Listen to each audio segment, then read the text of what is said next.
पांडवों ने क्यों बनवाया था केदारनाथ मंदिर? हिंदू धर्म में हिमालय की गोद में बसे केदारनाथ धाम को 12 ज्योतिर्लिंग में से एक माना गया है। हिंदू पुराणों में साल के करीब 6 महीने हिम से अच्छा दिन रहने वाले इस पवित्र धाम को भगवान शिव का निवास स्थान बताया जाता है। ऐसा माना जाता है कि यहाँ भगवान शिव त्रिकोण शिवलिंग के रूप में हर समय विराजमान रहते हैं।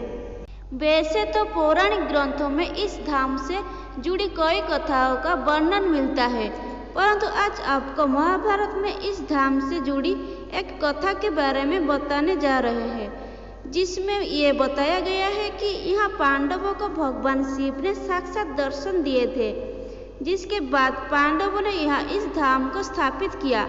आइए जानते हैं केदारनाथ से जुड़ी इस रोचक कथा के बारे में। धार्मिक ग्रंथों में वर्णित कथा के अनुसार महाभारत युद्ध में विजय के पश्चात पांडवों में सबसे बड़े युधिष्ठिर को हस्तिनापुर के नरेश के रूप में राज्याभिषेक किया गया। उसके बाद करीब 4 दशकों तक युधिष्ठिर ने हस्तिनापुर पर राज्य किया। इसी दौरान एक दिन पांचों पांडव भगवान श्री कृष्ण के साथ बैठकर महाभारत युद्ध की समीक्षा कर रहे थे। समीक्षा में पांडवों ने श्री कृष्ण से कहा है, नारायण हम सभी भाइयों पर ब्रह्म हत्या के साथ अपने बंधु बांधवों की हत्या की कलंक है। इस कलंक को कैसे दूर किया जाए? तब श्री कृष्ण ने पांडवों से कहा कि यह सच है कि युद्ध में भले ही जीत तुम्हारी हुई है, लेकिन तुम लोग अपने गुरु और बंधु बांधवों को मारने के कारण पाप के भागी बन गए हो। इन पापों के कारण मुक्ति मिलना असंभव है, परंतु इन पापों से सिर्फ महादेव ही मुक्ति दिला सकते हैं।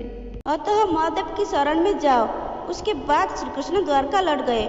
उसके बाद पांडव पापों से मुक्ति के लिए चिंतित रहने लगे और मन ही मन सोचते रहे कि कब राजपाट को त्याग कर शिव जी की शरण में जाए। उसी बीच एक दिन पांडवों को पता चला कि वासुदेव ने अपना देह त्याग दिया है और वह अपने परम धाम लौट गए हैं। ये सुनकर पांडवों को भी पृथ्वी पर रहना उचित नहीं लग रहा था। गुरु पितामह और सखा सभी तो युद्ध भूमि में ही पीछे छूट गए थे। माता ज्येष्ठ पिता और काका विदुर भी वनगमन कर चुके थे। सदा के सहायक कृष्ण भी नहीं रहे थे। ऐसे में पांडवों ने राज्य परीक्षित को सौंप दिया और द्रौपदी समेत हस्तिनापुर छोड़कर शिव जी की तलाश में निकल पड़े। हस्तिनापुर से निकलने के बाद पांचों भाई और द्रौपदी भगवान शिव के दर्शन के लिए सबसे पहले पांडव काशी पहुंचे, पर वो वहां नहीं मिले। उसके बाद उन लोगों ने कोई और जगह पर भगवान शिव को खोजने का प्रयास किया, परंतु जहाँ कोई भी ये लोग जाते शिव जी वहाँ से चले जाते। इस क्रम में पांचों पांडव और द्रौपदी एक दिन शिव जी को खोजते हुए हिमालय तक आ पहुँचे। यहाँ पर भी शिव जी ने इन लोगों को देखा तो वो छिप गए, परंतु यहाँ पर युधिष्ठिर ने भगवान शिव को छिपते हुए देख लिया। तब युधिष्ठिर ने भगवान शिव से कहा कि हे प्रभु, आप कितना भी छिप जाए, लेकिन हम आपके दर्शन किए बिना यहाँ से नहीं जाएंगे। और मैं ये भी जानता हूँ कि आप इसलिए छिप रहे हैं क्योंकि हमने पाप किया है। युधिष्ठिर के इतना कहने के बाद पांचों पांडव आगे बढ़ने लगे। उसी समय एक बैल उन पर झपट पड़ा।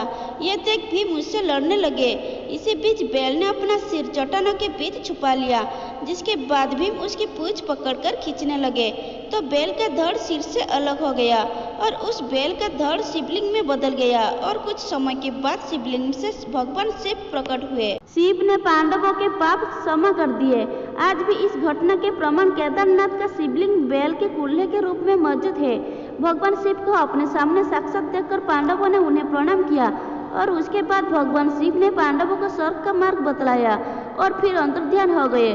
उसके बाद पांडवों ने उस शिवलिंग की पूजा अर्चना की और आज वही शिवलिंग केदारनाथ धाम के नाम से जाना जाता है, क्योंकि यहाँ पांडवों को स्वर्ग जाने का रास्ता स्वयं शिव जी ने दिखाया था। इसलिए हिंदू धर्म में केदार स्थल को मुक्ति स्थल माना जाता है और ऐसी मान्यता है कि अगर कोई केदार दर्शन का संकल्प लेकर निकले और उसकी मृत्यु हो जाए तो उस जीव को पुनः जन्म नहीं लेना पड़ता है।